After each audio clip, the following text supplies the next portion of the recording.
BS! We call BS! We call BS! We call BS! We call BS! We call BS! We call BS! We call BS! We call BS! We call BS! We call BS! No justice! No peace! No justice! No peace! No justice! No peace! No racism!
today with many people with like different points of view, lots of different stories. We're going to talk about the demands that we have for our legislators. We will not stop until we get what we want, until we feel safe in our schools. All right, so for our first speakers, 1 second.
Paulina, this is yours.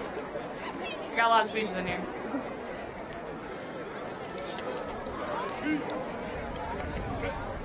Oh yeah, my fanny. All right.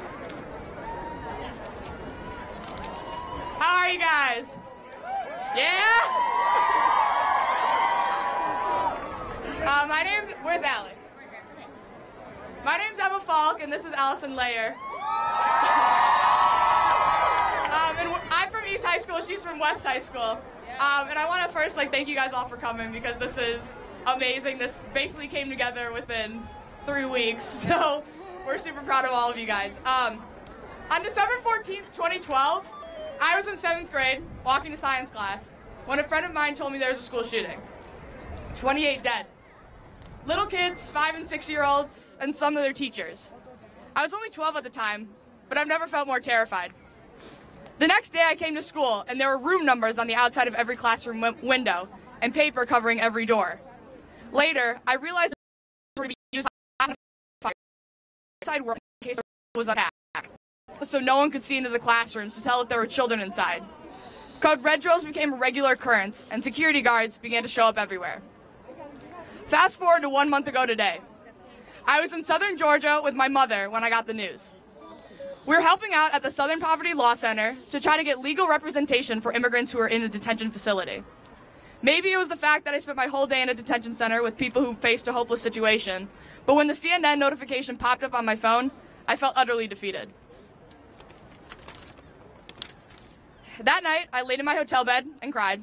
The Olympics were on, but all I could think about was the 17 families who were going to bed, or more likely lying awake, with an empty space in their house and in their hearts because of a 19-year-old who had access to a military-grade weapon. The network broadcaster made an effort to acknowledge the horrific event that had happened that day by saying something along the lines of, "The hearts of the American athletes are with the families of the victims of the Parkland school shooting.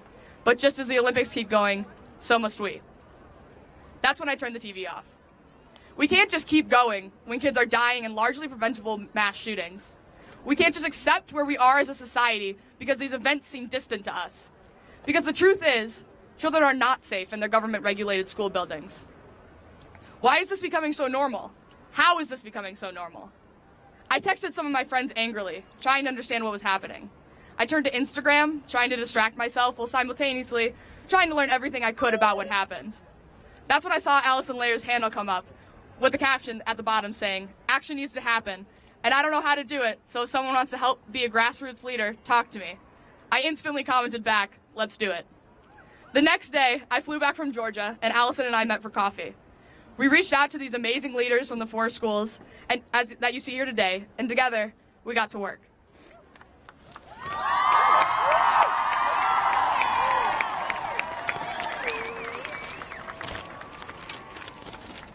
I know that most children share the same thoughts and questions across the country.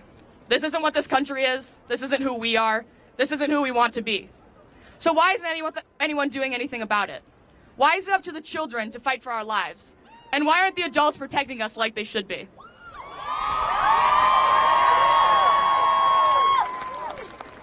Gun control isn't a new issue. As Alma Gonzalez tweeted, people of color in inner cities and everywhere have been dealing with this for a despicably long time, and the media cycles just don't cover the violence the way they did with Parkland. This movement is not meant to silence any voices. It is meant to raise them.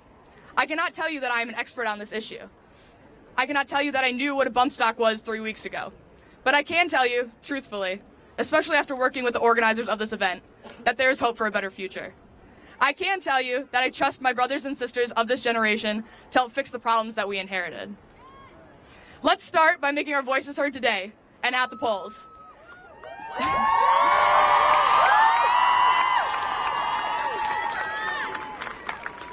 There's a voter registration booth on site. Volunteers from Dane County Voter ID Coalition, Indivisible Madison, and the ACLU are here right now registering voters and answering questions about voter ID laws. All you need to register is proof of your current address, which, if you have access to a smartphone, you can find on Infinite Campus, our favorite place. Please continue to educate yourself. Please continue to kindly educate and listen to others. And please, don't give up. Thank you.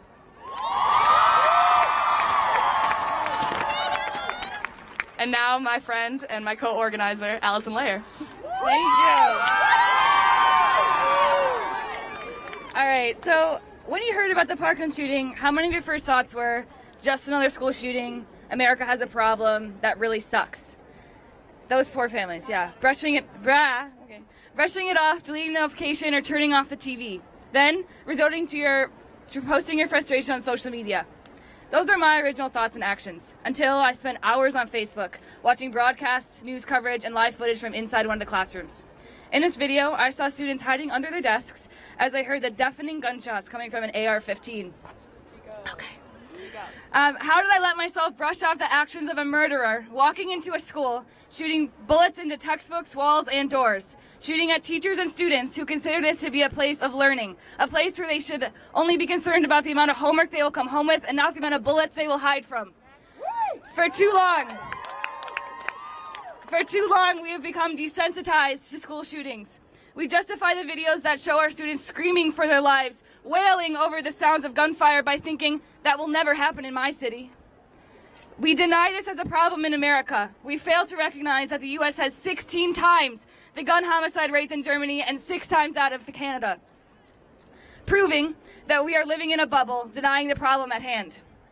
For too long, we the students have been silenced behind our screens, hiding behind a profile instead of taking physical political action. We are now here, begging for our government to care about our lives as much as they care about their income from the NRA.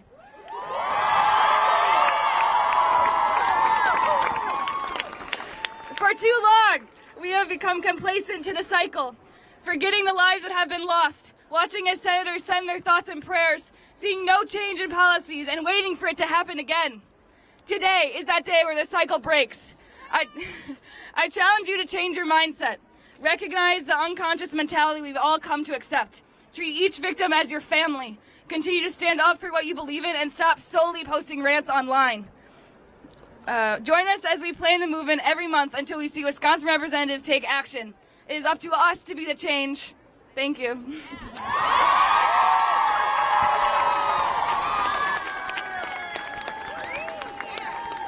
All right, thank you to those speakers. They did an amazing job. Okay, so I'm going to tell you a little story about so the other night I was laying in bed and I realized that everything that we are doing as students is the most powerful thing that we can be doing. So I woke up in a panic. I was sweating and my heart was beating so fast. I was having a dream that there was a school shooter in East High School. This dream has occurred for me many times. Every time there's a big shooting in the news, I fear that it's going to happen in my school, and in that time, I feel that it's actually happening. So it's not just about the students who are affected directly. It's about everyone. Everyone has this feeling. All of us have this feeling of fear, and we do not deserve that. All right. Chris Taylor. Yeah.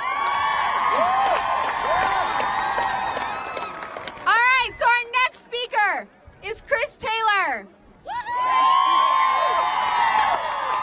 Hello, students! You look beautiful. There are so many of you. Power to the students.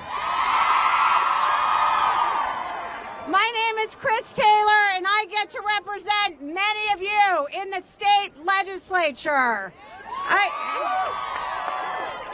A huge shout out to all those students I get to represent to the East High School. Per Golders, where are you? To the West High School Regents, let's hear you.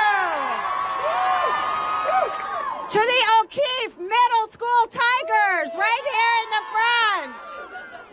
To the Sherman Middle School Falcons, are you here? Let's hear you. Okay, you're here.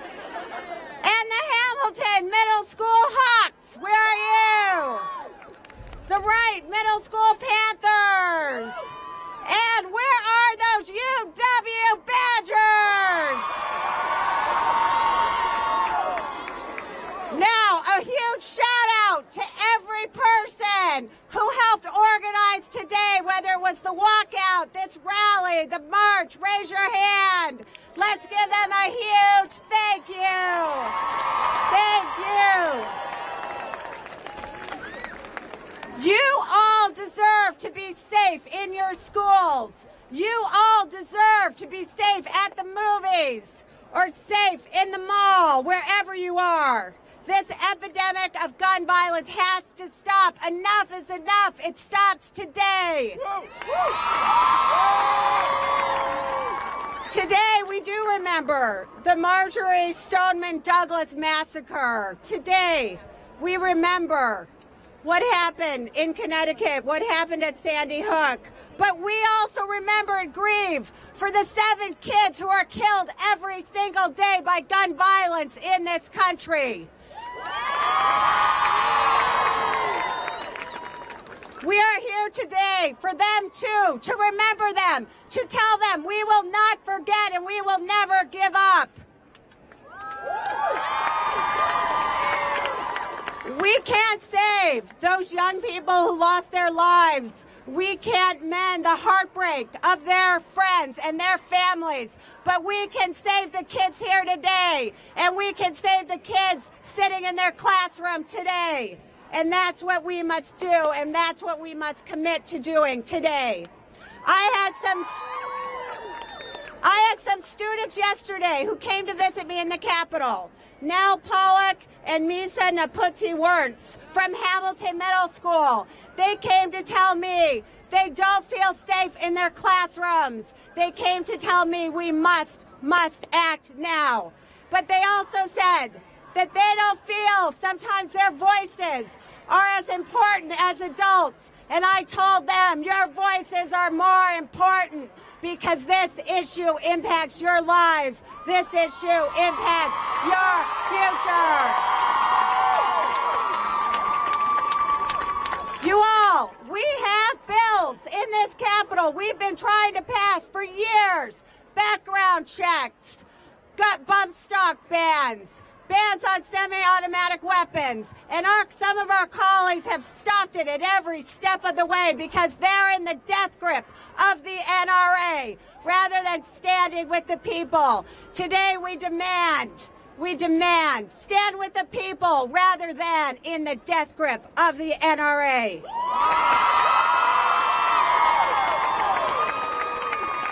We need common sense gun safety measures. We need to support creating inclusive, welcoming climates in every single school. We need more resources for behavioral health interventions. That's what we need, and that's what we demand here today. Enough is enough. We will not rest until these policies become law. Continue to raise your voices. Continue to demand action. Continue to demand change. Don't ever give up. Change is coming because of you. You are the change. You are the change. Say it with me. You are the change. We are the change. We are the change. Thank you, and keep going.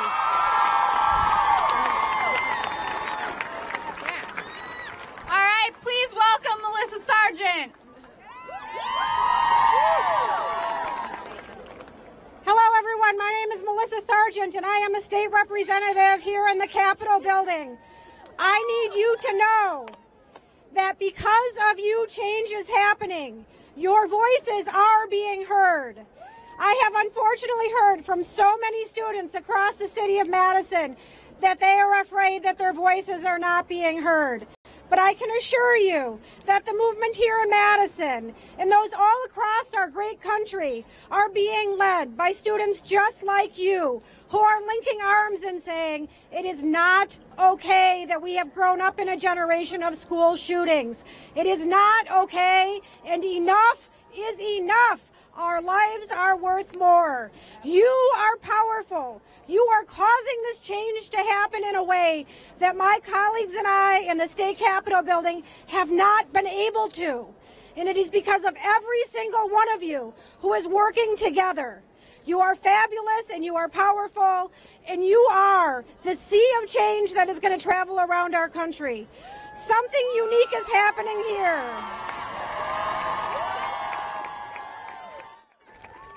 It's not going to be easy. There are days when you will be frustrated. There will be days where you will be annoyed. There will be days when you will feel like it is not making a difference. But I assure you, look at the people standing next to you. Look at each and every one of them. You are the change makers that we have all been looking for, and I am so proud of each and every one of you. And I will elevate your voices in any way that I can so that the laws in the state of Wisconsin and the laws across this great nation reflect what all of us know, that your lives matter and you deserve to be safe in your parks, in your schools, as you play and as you recreate with your friends. You are our leaders, and I am here to follow you. Thank you very much.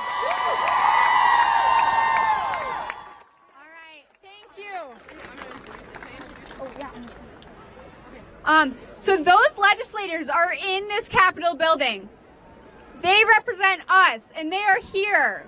So if you have a demand, go talk to them, call their offices, email their offices, make an appointment. You guys can use your voice and talk to them. Power to the people! Power to the people! Yeah, let's go! Okay, so our next speaker right now, they're from Durrell the Jail, and they are amazing. Let's give it up for Jury!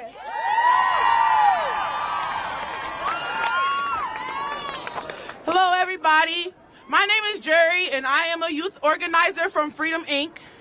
I am queer, gender non-conforming youth, and I am a youth surviving in Madison. Today I will be speaking out about what safety should look like for black and brown youth, because being black and brown in Madison is not easy. In fact, it's not easy being black in most parts of the United States.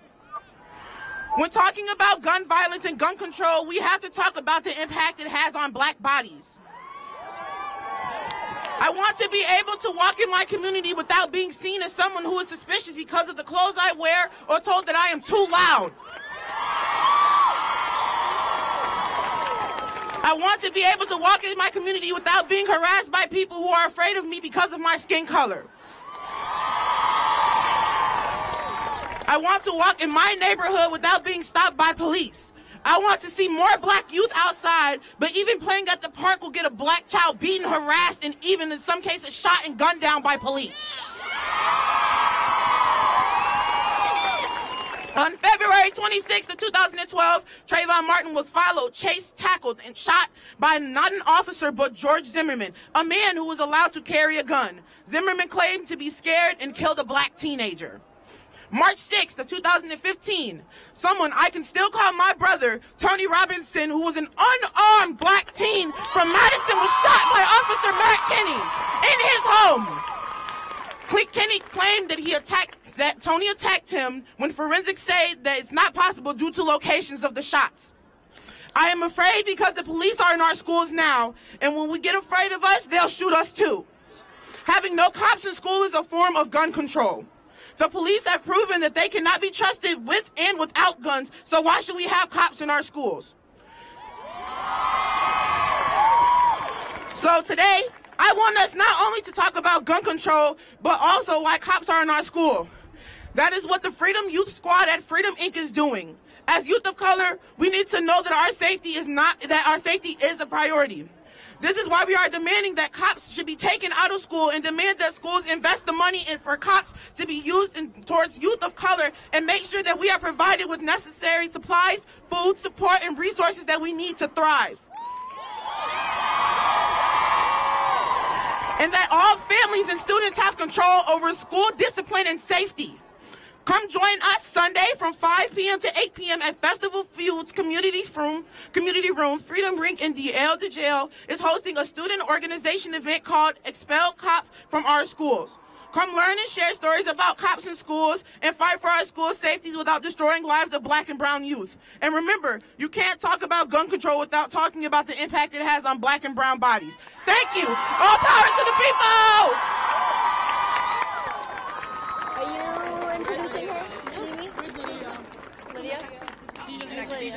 Okay. All right. Power to the people! Let's go! Woo! Y'all are beautiful! My name is Deja, and I'm a junior at Madison LaFollette High School. Where's my L's up? My L's up, please! Let's go! And I'm Maggie. I'm a sophomore at LaFollette, and we both wanted to talk a bit about why we march in solidarity with every student here today. When I was in kindergarten, When I was in kindergarten, my mom began to prepare me for what to do in the event of a shooting. If the shooter was close range, I was supposed to duck on the ground. If I was far away enough, I needed to run away in zigzags. I was in kindergarten. This is a 5-year-old that she needed to worry about their safety for. Though I was raised in Madison, a city that is considered fairly safe, my mom knew there was nothing guaranteeing my safety, not even here.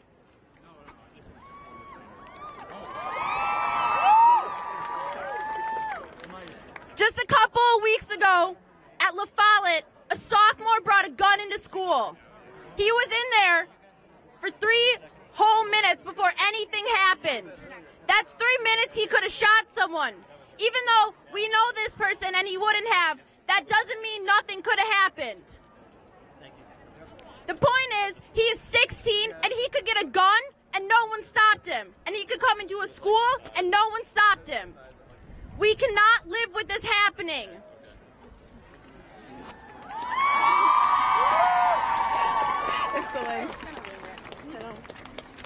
The reality of our schooling is that we've had to know what to do in the event of a shooting since day one. In this country, kindergarteners. These could be your little siblings. These could be 5-year-olds that you know, that you take care of. They could be your 5-year-olds. Kindergartners have to learn where and how to hide themselves and their friends from a shooter. In this country, 8-year-olds are afraid of getting light-up shoes because their teacher told them it's too dangerous and the shooter would see them. Shit, it's like blowing me. I need this. In our country, kids no more than 6 or 7 or 8 years old, they have to volunteer to be the one to push a table against the classroom door. And they do so because they would rather die than see their friends die. These are kids that have to face these awful decisions from an early age. In fact, even at this rally, we have had to worry about what to do in the event of an active shooter.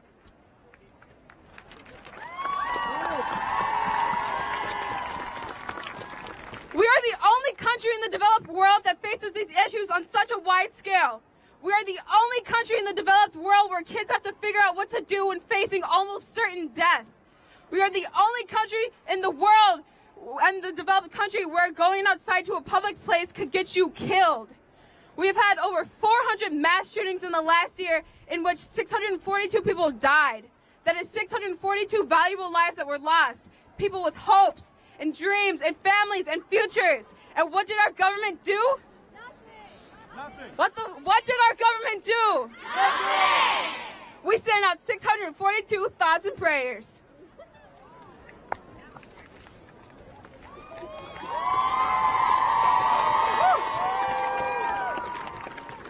Here in America, those lives are just numbers. These deaths happen so often, mass shootings aren't even reported nationally unless more than 5 people die.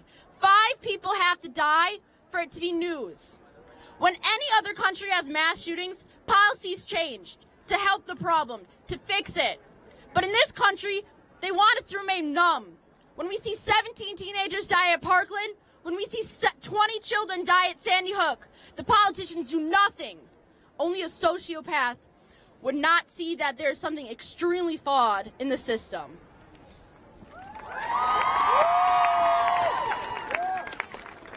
The fact of the matter is, we are the ones who have to go to school every single day with this truth weighing on our shoulders. Gun violence is so prevalent that it is not an understatement to say that when we walk into school, we risk our frickin' lives.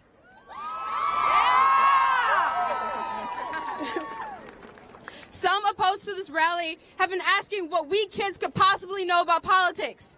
In their minds, kids should be vapid and only care about the latest Musical.ly or Disney Channel show. In their minds, we should be doing the things that kids do. But what these people don't understand is that we were robbed of our childhoods the day and every day since Columbine. We were robbed of our childhoods. We were robbed of our childhoods when our country decided that keeping guns was more important than our lives.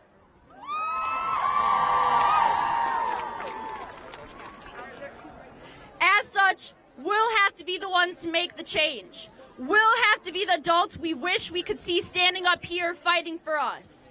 We reject the petty attempts to solve gun violence, like arming teachers, getting more resource officers, setting up metal detectors, and locking all the doors. We reject the idea of keeping kids inside a prison, because school, it's not a prison, and we aren't going to contribute to the school-to-prison pipeline.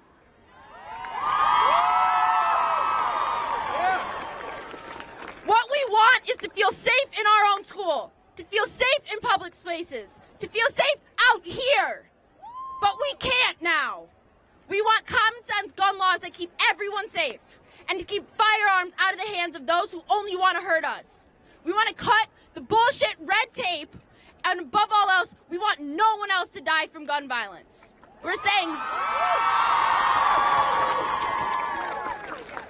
no more Parklands, no more Sandy Hooks, no more Columbines, no more.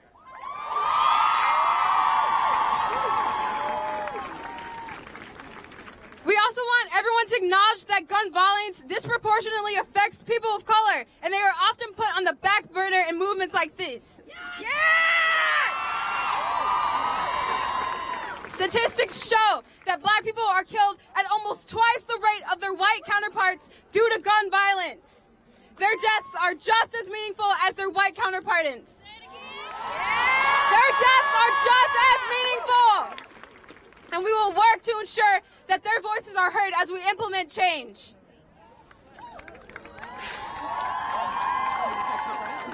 And hey guys, y'all really know how to show up. Let's go.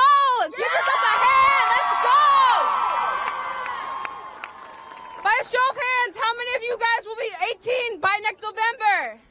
Let's go. We expect to see you at the polls. Y'all need to show out. We will be the ones who decide the outcome of the next election. We will show up and take a dub at the polls. We're taking that dub, you guys.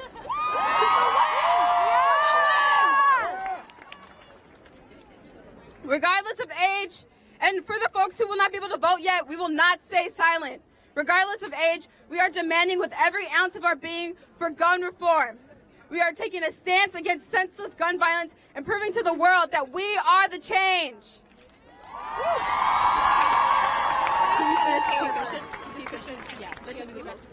Wait, I don't have the last page. And if you don't believe us, just wait until the next election. We'll be the generation of voters and lobbyists and politicians to help end mass shootings. And we won't settle for anything less. Thank you. Thank you. That's it. Speak loud. All right, thank you for those powerful words. All right, next we're going to have Senator Taylor. She's out here to break from the caucus. Hello, everybody! You know, I just want to say I am so proud of the students. Where's my sign? We support you! We support you! What do you want? Gun control! When do you want it? Now! What do you want? Gun control! When do you want it? Now! What do you want? Gun control! When do you want it? Now! Make the rafters like shaking there! What do you want? When do you want it? Now! What do you want? Gun control! When do you want it? Now! Thank you so much! Continue to be involved!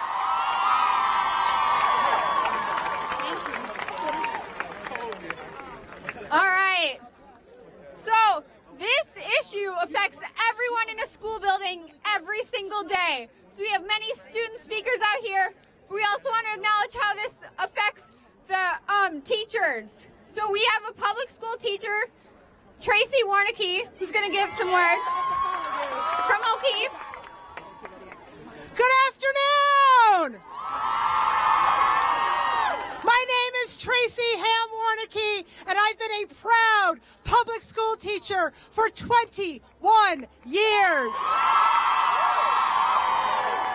And my students will tell you that I care about each and every single one of them. Working in public schools since 1996 means I have led 42 Code Red drills. Just yesterday, my classroom spent 15 minutes discussing the Code Red protocol and then spent 20 minutes practicing it. That is 35 minutes of lost instruction to prepare ourselves for the possibility of a school shooting. Over my tenure as a teacher, I have spent 21 hours, either practicing or teaching about Code Red drills, and I have had enough. I want to stop telling my students that I will do my best to keep them safe, because the truth is I cannot keep them safe. Enough. I can tell you there is no such thing as a bad kid. There are good kids in bad situations who might make a bad choice, but there is no such thing as a bad kid. Enough! This is an intersectionality issue of gun control, free and appropriate public education for every student, and caring for human beings who struggle with mental health. Enough! Brain research has taught us that our frontal lobes are not fully developed until the age of 26. The frontal lobe, the section of the brain responsible for good decision making, sound logic that contribute to effective problem solving. As a classroom teacher with a questionable frontal lobe, I coach, support, and love. I'm compassionate as my youth learn from their mistakes. It is my job to set structures and routines to enhance their growth into adulthood. At times, it's my job to protect my students from themselves. Take the push pins away. Hide the scissors when they're not in use. Keep my classroom safe. Putting a gun in my hand does not keep my youth safe.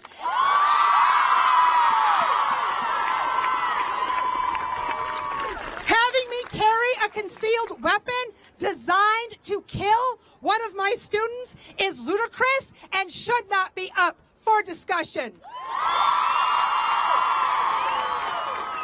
Enough! It is our elected officials' job to write appropriate gun laws that keep our youth safe. Legislators of Wisconsin, you need to raise the minimum wage to $21 to buy rifles and assault weapons, ban bump stocks, limit magazine capacity, and hold businesses accountable for their background checks. Laws like these will begin to be enough.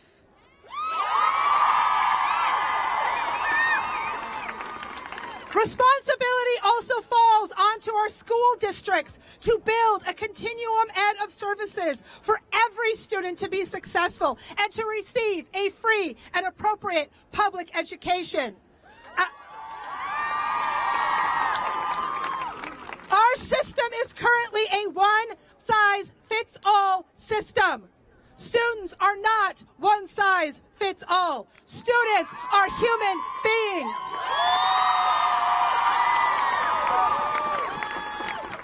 Fair does not mean everyone gets the same thing. Fair means everyone gets what they need. That is justice. And because there is no such thing as a bad kid, when a behavior occurs in a classroom, students' needs are not being met. This is not the classroom teacher's fault. I believe teachers are doing the best they can with what they have, and what they have is not enough. It is the job of the school district to invest in the resources that allow school staff to meet the needs of every student. Teachers need a decrease in classroom size, an increase in the number of SEAs, special education staff, an increase in social workers, school counselors, and school psychologists. I do not need money for guns.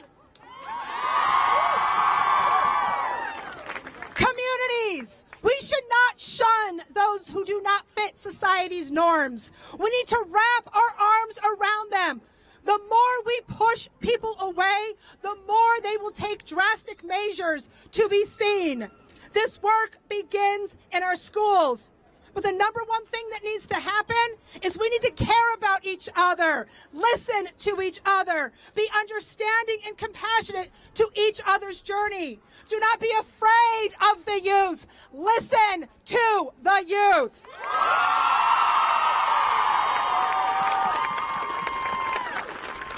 Treat them as a human being. There are valid reasons for their behavior. Their behavior does not truly dictate who they are. Their behavior could be a coping mechanism, a way to save face, used to protect them from the world. Every kid matters. Words have power, a concept consistently discussed in my classroom. Words can paint a picture. Words can argue, to persuade, to create an emotion. Words such as dangerous person paints a picture. Words such as dangerous person sparks an emotion. Enough! How does someone classify who is dangerous and who is not? When thinking about legislation, we need to think about our words. We need to think about how we choose to label. We need to think about our internal biases.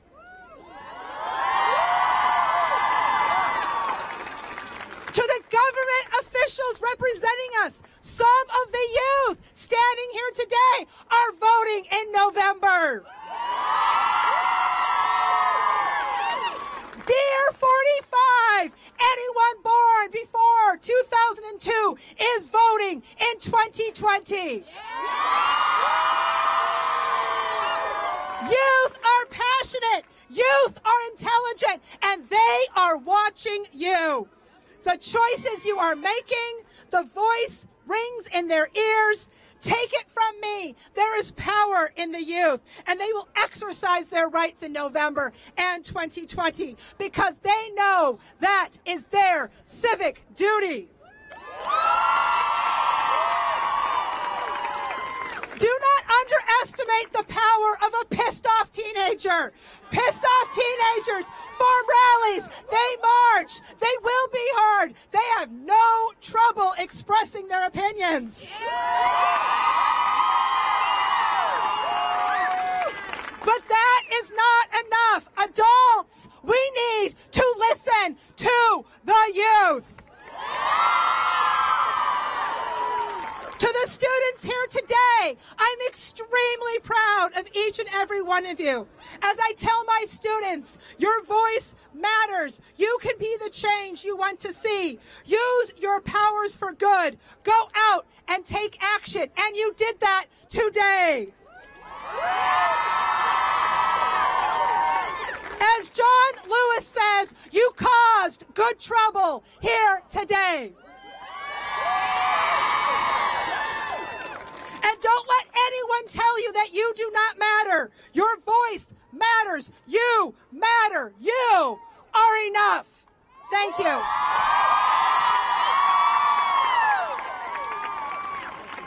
All right, thank you. Next, I'm going to introduce State Representative Casas Amorita. Good afternoon.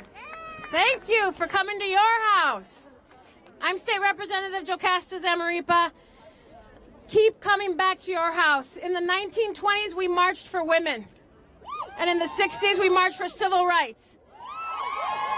And every May Day, we march for immigrant rights and our immigrant families.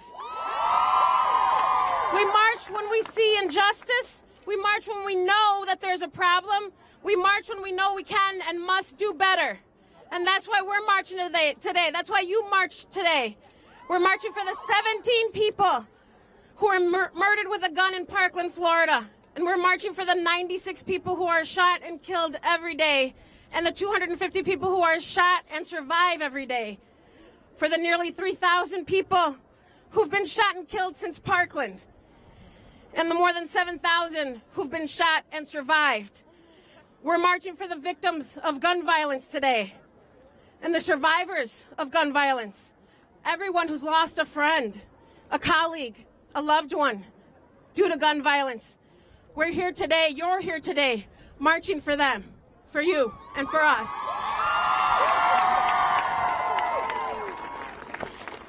I'm one of those legislators that the teacher just spoke to, that you guys need to rally and lobby and insist. We see you, we hear you, we stand with you, and we will fight for you. And you must demand it of us. I want you to remember this quote from Margaret Mead. Don't you ever doubt, never doubt that a small group of thoughtful, committed citizens can change the world. Indeed, it's the only thing that ever has. You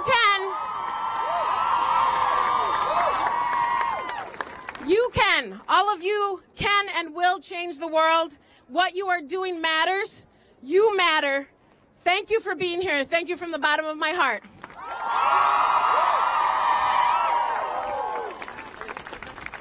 right. Thank you, Lydia. Thank you. All right, next I'm going to introduce one of Wisconsin's gubernatorial candidates, Kelda Roys. Thank you. Thank you. My name is Kelda Roys, and I am running for governor because it is time we have a leader who stands up for you and not the NRA.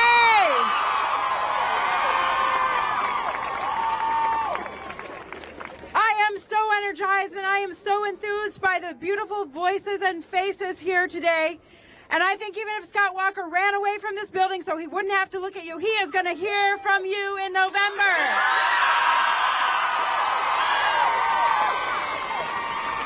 Our governor took $3.5 million from the NRA, but it is not too late for him to do the right thing for our children.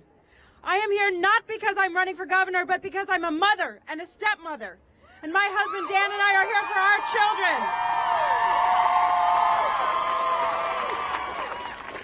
I have two stepdaughters, Erin and Emily. They go to West. They're right there. And Erin came home and she said, Kelda, what are you going to do after Parkland? What are you going to do? And I'll tell you what I'm going to do, but I hope I don't have to, because I hope Governor Walker does it. We're going to raise the age to 21 to purchase a firearm in this country. We're going to have universal background checks so nobody who's violent can get a gun. If you've been convicted of domestic violence, you are not going to buy a gun. We are going to ban assault weapons, and we are going to have responsible, common sense gun reform, and we are going to limit the amount of capacity in magazines. We are going to do this because it's the right thing to do, and it has nothing to do with Wisconsin's great tradition of sportsmanship and hunting.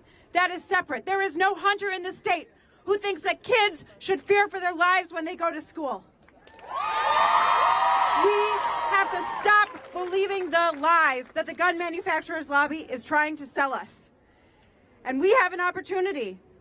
As we look around this crowd and we see nationwide young people are standing up, you are not asking for permission, you are demanding to be heard, and that is leadership. That is what change looks like. That is what progress looks like.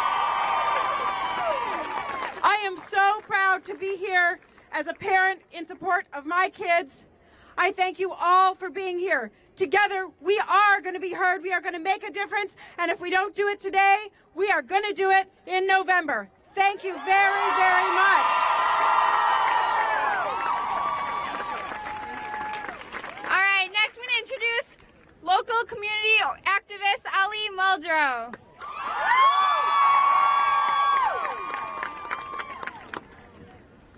How are y'all doing today? Show me what democracy looks like. This is what democracy looks like. Show me what democracy looks like. This is what democracy looks like. The only time I've ever felt like an American is when I'm protesting. So I feel pretty American today. Gun violence is what unites us. There are so many things that try to tear us apart. There are so many things based in our identities. Those are the reasons we've been attacked, and we're used to it. But you know what doesn't discriminate? A bullet. We can talk about restricting who has the right to buy guns.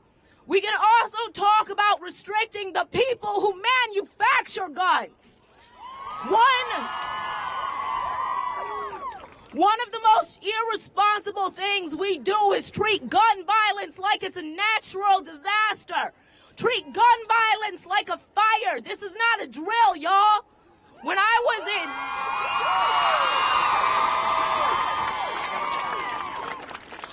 was in 6th grade, Columbine happened, and you know what was supposed to save us back then? Intercom doors. You know what Sandy Hook had? An intercom door. We will not be distracted. We will not lose focus. I don't believe that we will win. I believe that we will work for change, that we will show up for change, that we will fight for change.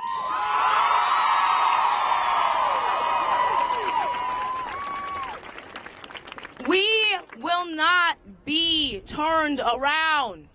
We will not be ruled by fear. We are going to change the world because we have chosen our weapon wisely. We have chosen our voice. We have chosen our ability to stand up for one another. We have chosen love.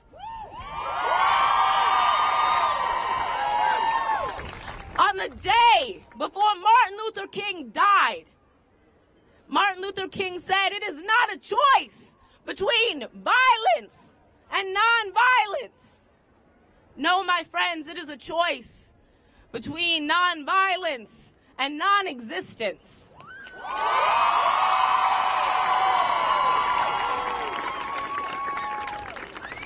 What do we want?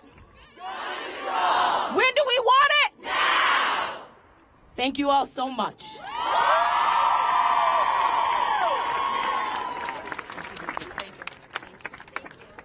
Hi, everyone. I am introducing my really good friend, Nimmy Phillips. From West High School. Check her out on SoundCloud. Thank you for that promo, Emma. All right, I wrote a song, but just today, I'm just going to break down the lyrics so you can hear where I'm coming from. And it starts like this. I've been hoping for a better life. So many things that just aren't right. I can barely fall asleep at night, knowing 17 just lost their lives. All the staff who made sacrifice. All these families just got paralyzed. All survivors will be traumatized. So for the injured, I pray you're all right. And he's blaming it on mental health. But what about all the guns on the shelf?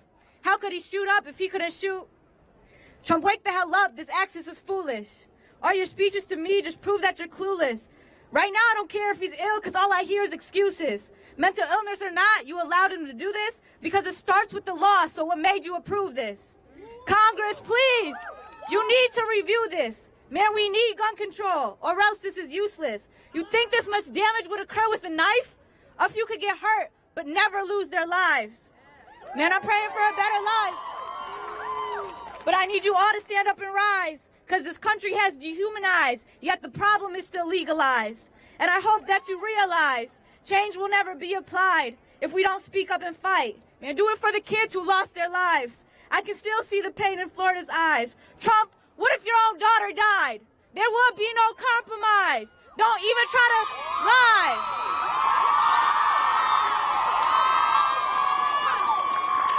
You wouldn't care what Crew's been through if you put your family what he's put them through. F your worldview, look from their point of view. I've been praying for a better life. So many things that just aren't right. I can barely fall asleep at night, knowing 17 just lost their life. All the staff who made sacrifice, all these families just got paralyzed. All survivors will be traumatized. To the injured, I pray you're all right. And I'm still praying for you, Douglas. I pray for this world. We've seen this happen way too many times. Yes, Mr. President, mental illness is a factor, but please do not ever try to stand in front of America and blame it all on that. Because I've dealt with depression for half of my life, and you have never seen me try to hurt others because of it. There's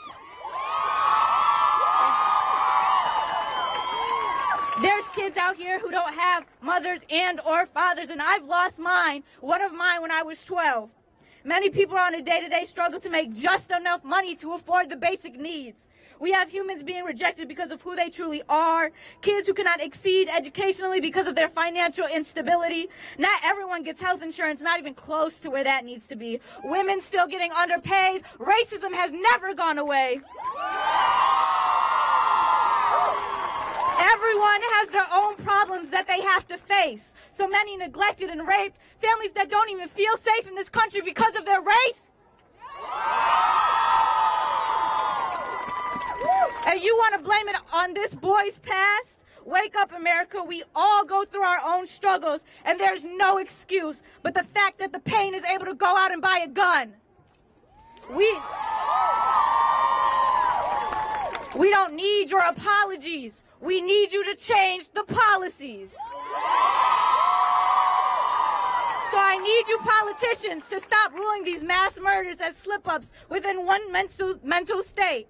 Do you seriously not see the problem of kids and teachers fearing for their lives on a day-to-day by simply going to where they need to go? For our teachers to make their living, and for our futures to be heard and to be successful. We will not stop until we feel safe, and we will not back down until this problem is heard. Thank you.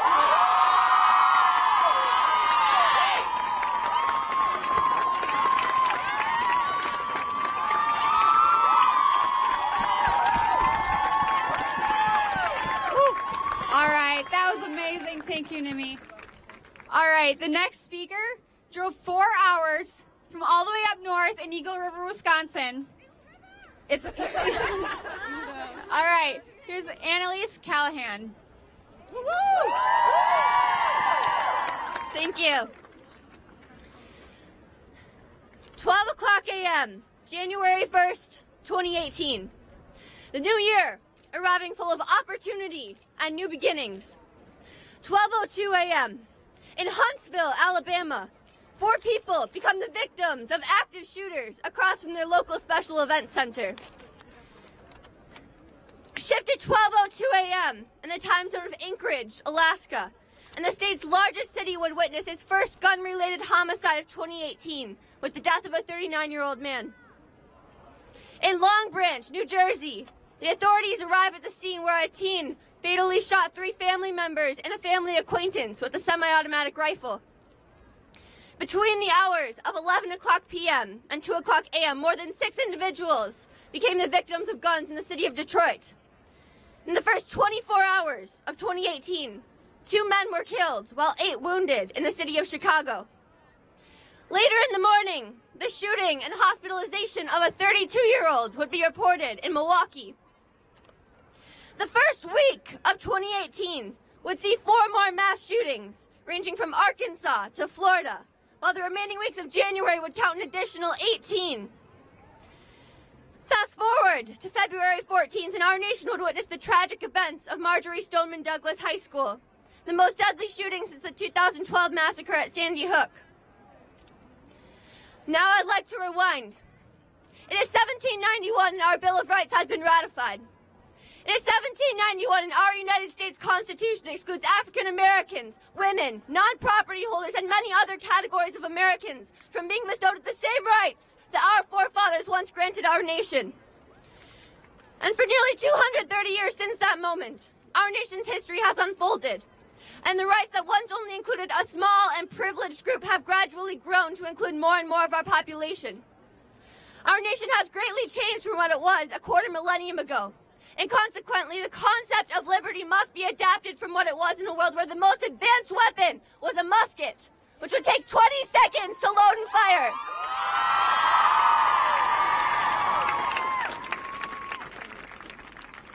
In today's world, 20 seconds is enough time to fire 40 rounds on an AR-15. The same weapon used by Nicholas Cruz at Stoneman Douglas, and the same weapon, which is the most popular and easily obtained gun in the United States. Under current federal law, individuals who are violent criminals, are mentally ill, are drug abusers, or are perpetrators of domestic violence are not permitted to possess firearms. However, the only way to determine if an individual is prohibited from purchasing a firearm under federal law is to conduct a background check. And while the nation's licensed federal firearms dealers routinely conduct such checks, people other than licensed dealers are exempted. These so-called private sellers do not have to perform checks. An estimated 40% of the gun transfers which occur each year in the United States, more than 6 million gun transfers, originate from these private sellers, who often congregate at gun shows or sell guns online. This creates easy opportunities for dangerous individuals to bypass a background check and obtain a weapon. Requiring background checks for all gun sales is a non-controversial proposal that gun owners themselves overwhelmingly support.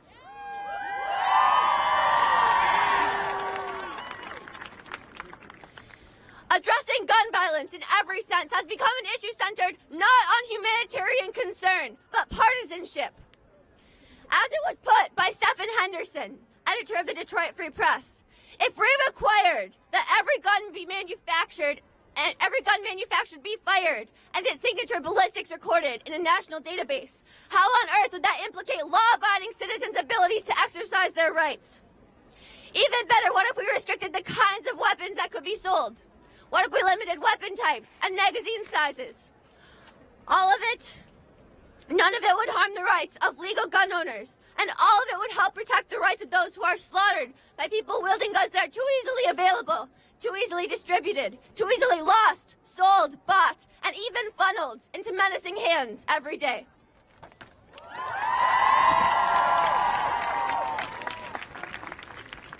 I'd like to take a minute to elaborate on the idea of limiting weapon types. Assault-style weapons were banned in 1994, but that prohibition expired in 2004, and Congress opted not to renew it. Yet what reason is there for military-grade weapons such as the AR-15 to be circulating by the millions in the American public? In a 2015 catalog for the AR-15, it was described as ready to perform anywhere, a weapon that combines industry-leading innovation with battle-tested experience to innovate the world's toughest, most devastatingly accurate pistols and rifles, all in our mission to provide elite shooters with the ultimate weapon systems they need to prevail under any circumstance. The intent is clear. The AR-15 is a weapon that was designed for killing in a closed space, the exact function it was utilized for by Nicholas Cruz. Today, March 14th, 2018, marks the 1-month anniversary of the devastating events in Parkland. As of today, in the United States, there have now been a total of 14 school shootings.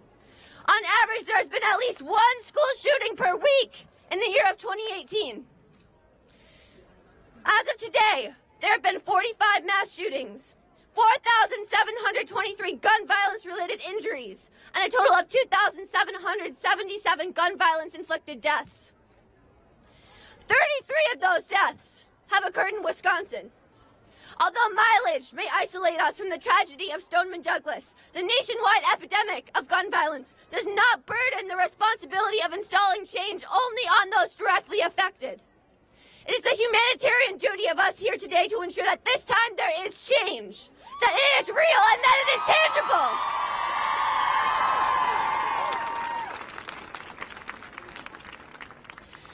Last summer, I had the opportunity to meet American filmmaker Ken Burns after a speech he gave at the University of Maryland. History, he said, is not just about past events. History consists of the questions we, in the present, ask of those past events so that we cannot help but be informed, however consciously or subconsciously, by our own hopes and fears. William Faulkner said it really well. History is not was, but is. So the future is right now with you. Seize it.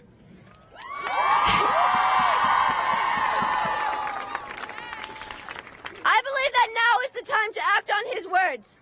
It is time to act so that we will no longer have to wonder at what point in history the right to own a gun transcended that of 17 students to come home from school. At what point in history the right to own a gun transcended that of 17 students to live full and successful lives. Thank you.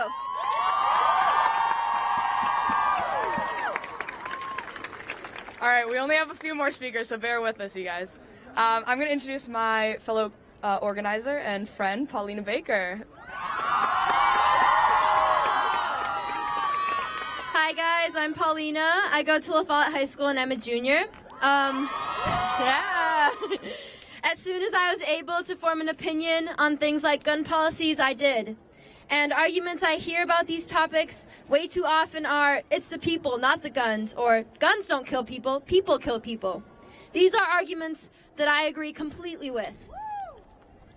People who have intentions of hurting others, whether it be one person or 100 people, will find a way to. The fact that firearms are so easy to obtain by people who have these premonitions is the exact reason to why we should instill common sense gun control. Implicating the bills we are requesting for will limit availability to an extent where people who are not competent to own a firearm safely will not be able to obtain it. As a personal experience involving my dad, who is a proud, responsible, and educated gun owner who undeniably supports the need for gun control, he has taught me a lot about how fire weapons work and the kinds of requests we need to ask for so that bills being heard will make sensible and will be sensible and most likely have a direct influence on the decline of gun violence. Licensing people to buy firearms like we do for people who want to be able to drive would take care of universal background checks, competence and safety tests, mental and physical health tests. This would in return require there to be an extensive path to even be able to buy a gun. After this, for every firearm you buy, you'd have to get a card with the make and serial number for the gun under your name. These gun policies have been observed from other countries like Argentina, where tight gun control policies have resulted in a steady decline of gun violence. We need to start looking at other countries or even states that have tight gun control and compare it to the correlation to gun violence.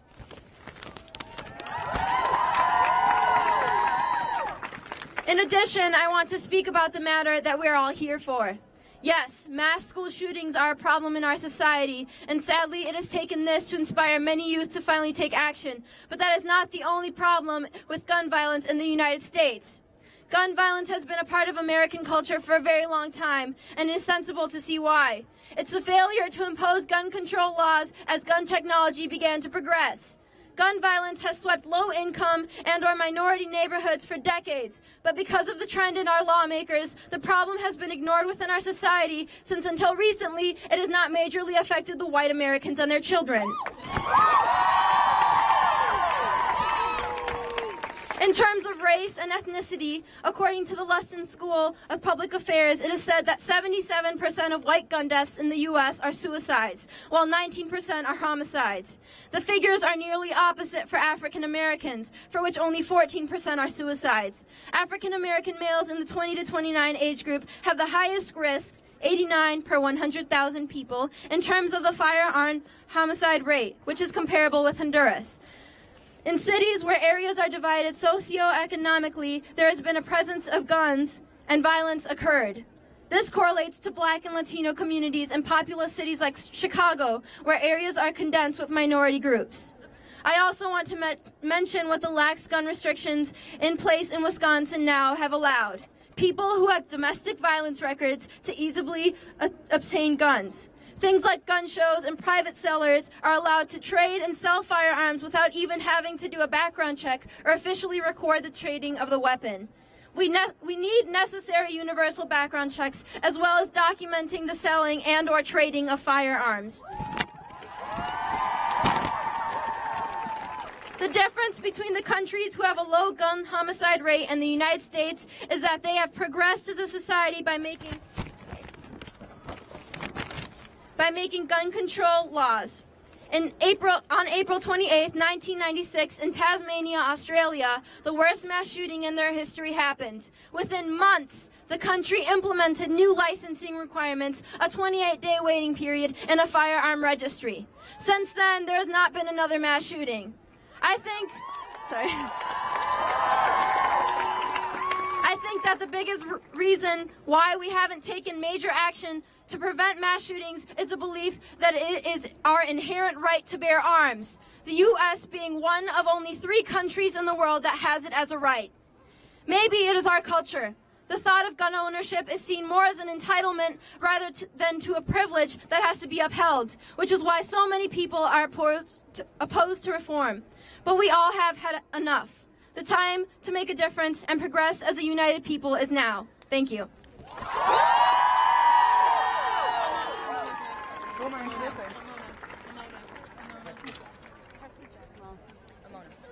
All right, thank you. So our next speakers are from Middleton High School. We have Mass Cresta Giacomo and Amuna Saleh. Sorry. Like many of you, every night since February 14th, I have found myself watching video after video of the Florida high school where 17 innocent souls were gunned down by a student whose name doesn't deserve to be said. And like many of you, every night I stare completely baffled and at a loss of words because on the screen of my phone I'm seeing classrooms and I am seeing hallways that are spitting images of the classrooms we sit in every day and the hallways we walk through every day. It is a reminder that it could be our school on the news. It could be one of our classmates walking through those front doors with a gun in hand. Scratch that. It could literally be anyone walking through those front doors with a gun in hand. And you know why? I think we all know why. Because that is the cost we pay for the lack of gun regulations our government has allowed. It is the cost we pay for the simple fact that in the ears of the politicians, the voice of the NRA rings louder than that of the American citizen. But we will scream, and we will shout, and we will demand change, because we will not allow it to be our school on the news. We will not be next. We will not be next. We will not be next. We will not be next.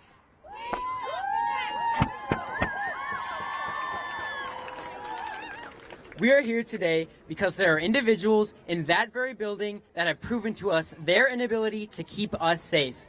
It is time. It is time that we call out our elected officials for falling through on their promise to keep Americans safe. 1999, 2 teenagers murdered 13 students and staff at Columbine High School in cold blood. 2012, a teenager opened fire on Sandy Hook Elementary School, killing 20 innocent children and 6 adults. 2017, a man fired on a crowd of people at a concert in Las Vegas, killing 58 and injuring 851 people. 2018, a student at MSD High School in Parkland, Florida, killed 17 students and staff. Remember when you, our elected representatives, promised never again and gave us your thoughts and prayers? Yet to this day, the victims of this shooting and all those before are still waiting for you to take action on gun violence once and for all. We cannot accept this. Our government is stuck in a perpetual loop of inaction, and it's time for our generation to stand up and say, enough is enough. Why did it have to come so far? How many more souls of innocent students and teachers will we have to say goodbye to? Why can't we bid farewell to bump stocks instead of our brothers and sisters? It's strange how instead of focusing on ways to prevent school shootings, we instead focus on how to prepare in the event of one. We have gone through drill after drill in preparation for the events our politicians have failed to prevent. It was their responsibility to provide us safety, and they have let us down. I could stand here and I could list the cowards who have left so many families broken, but I'd rather stand here and recognize the innocent and beautiful souls that were lost on February 14th of 2018 in Parkland, Florida. You've heard these names before, and I hope you continue to hear them. Alyssa Al-Hadef, Scott Beagle, Martin Duke Anguiano, Nicholas Dorette, Aaron Feiss, Jamie Gutenberg, Chris Hickson, Luke Hoyer, Kara Lauren, Gina Montalto, Joaquin Oliver, Elena Petty, Meadow Polak, Helena Ramsey, Alex Schechter, Carmen Schentrup, and Peter Wang. Let those names resonate within you, because those are the names that fuel our fight for change.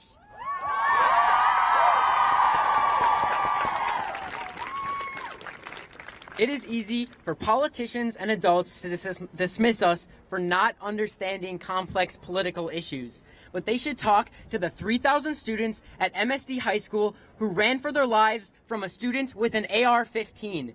There is nothing complex about that. They know firsthand what gun violence is, not the politicians.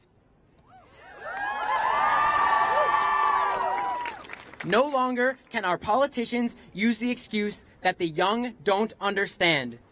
Know that once we are elected to office, we will accept the responsibility of protecting our children and our children's children from gun violence.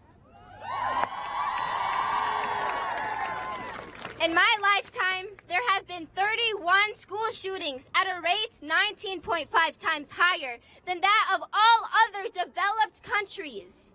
The NRA, however, believes that 31 school shootings is an acceptable price to pay for protecting 27 words in a document written when assault rifles and bump stocks didn't exist.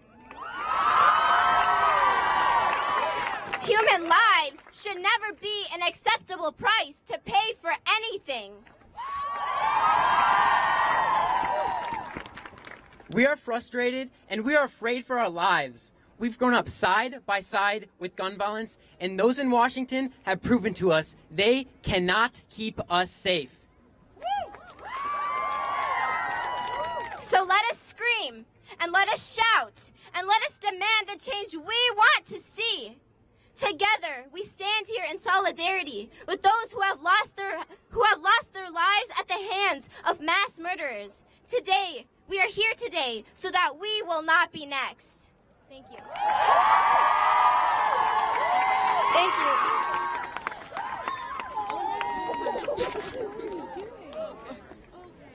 All right.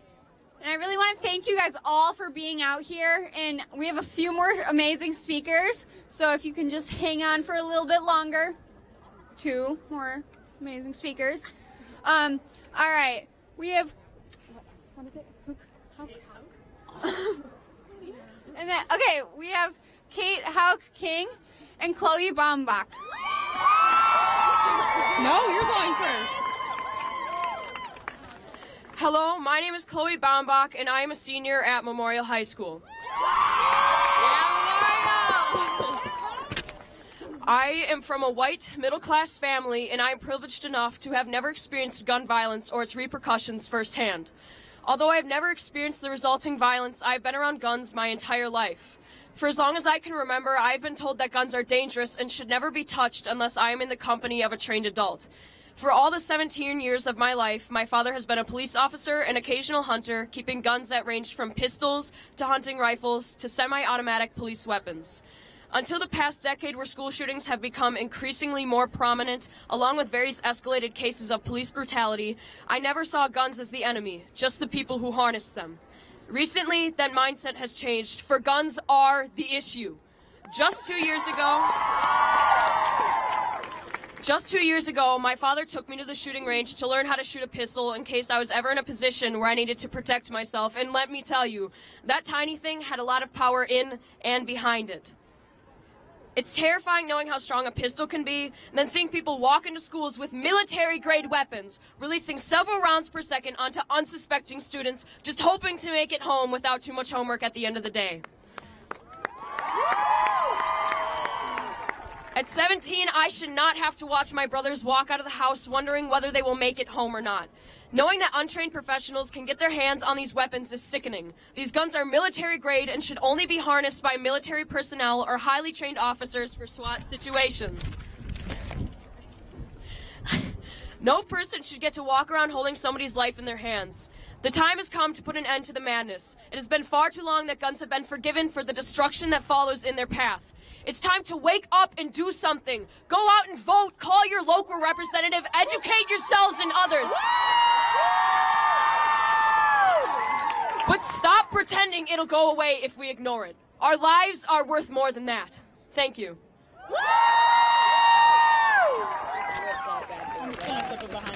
Oh dear. Okay.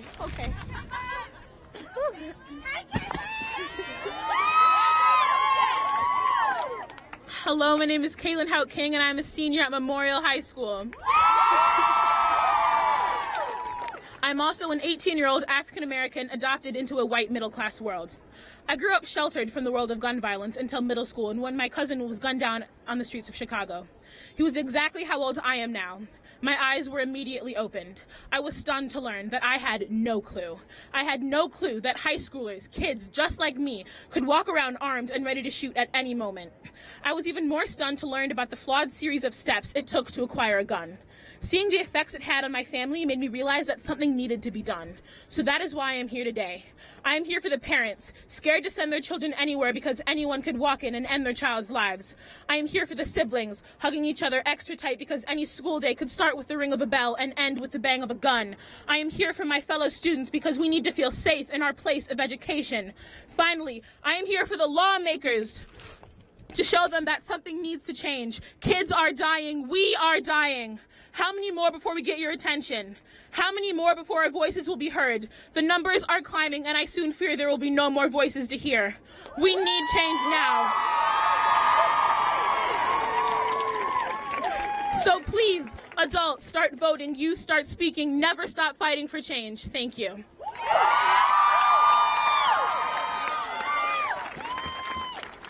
All right, our last group of speakers, Amayu Adari Selassie and Zainab Nafid.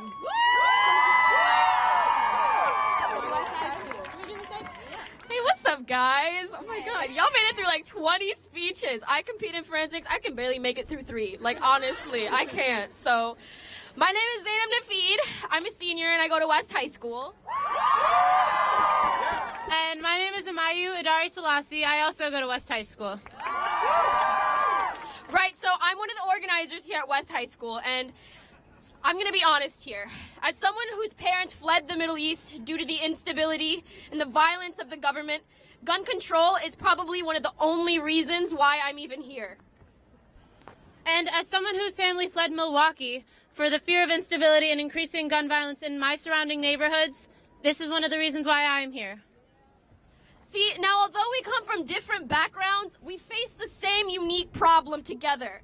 My parents craved that assurance, right, of their family's safety and the promise that their children would be able to grow in a protected environment and be able to contribute to a better world. However, I fear that's a promise this country can no longer make. We are a country that is home to nearly half of the entire world's civilian-owned guns, when the reality is that in 2017 alone, there were 355 mass shootings in a 365-day year. We've come to a reality where our guns infringe on our basic rights to live in a safe country. I don't know if many of y'all know this, but Milwaukee is the most segregated city in the nation. Growing up playing outside wasn't a privilege that I had. The threat of gun violence in the surrounding areas kept my family fearful of my safety. It was my mother who took initiative in leaving Milwaukee with the hopes of giving our family a more secure environment to grow up in. The first time I was told I could step outside and play, I realized what a blessing the promise of safety was. Living in Madison today, I've encountered a new side of childhood that wasn't available to me in Milwaukee. The true ability to learn and grow in a nurturing environment.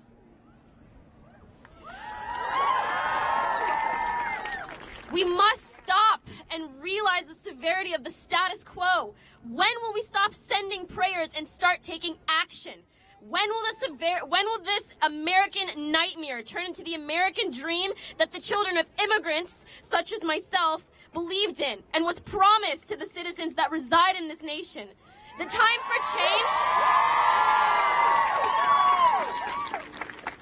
for change is now. No more lives need be lost to the complicit actions of the officials we've entrusted with our safety. Today in Madison and Wisconsin, the privilege of safety is under threat as lobbyists pay our political leaders massive sums of money to maintain their interest in the gun industries. It feels as though we as a society assume that Madison and Wisconsin is a bubble. We're shielded from the horrific threats that we've seen nationwide. And yet, there are still kids who aren't being given the chance to explore what the world has to offer, as the threats of violence are still imminent to them. We cannot remain complacent by allowing our leaders to go unquestioned. I'm here today to remind you that there are so many outside of this bubble that suffer, and the threat of gun violence is still relevant. The severity of this issue only increases with every year and will only get worse if we do not take action as the next generation. This is our job. We must be the change. Continued silence is something we simply cannot afford. The next generation of voters will never allow another Sandy Hook, Las Vegas, Virginia Tech, San Bernardino, Parkland, Florida, and many others that have occurred to ever happen again. We are a generation. We will be the generation to end gun violence. But is that really what we wish to be known as? As the generation that lived through it? That the generation that let it go too far and did nothing about it? Throughout history, we constantly look back at the older generations and we criticize their complacency and their inability to have taken any action when it was needed most. But the irony is, we're making that same mistake right now. Now is the time to act. And we will not stop pushing for our legislators to formulate common sense gun laws.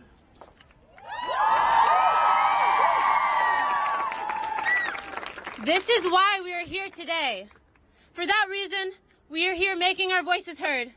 We have drafted a letter to President, we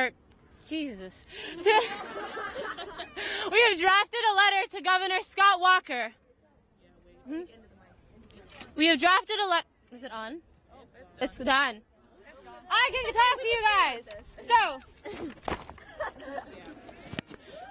you want to hold it? How do you do it? We have drafted a letter to Governor Scott Walker and company. We won't read it because you guys have listened to a lot of stuff already, but we promise you it's good. So right now we would like to ask you guys to take 17 minutes of silence while we go into the Capitol. Never mind. I'm going to turn this over to somebody else.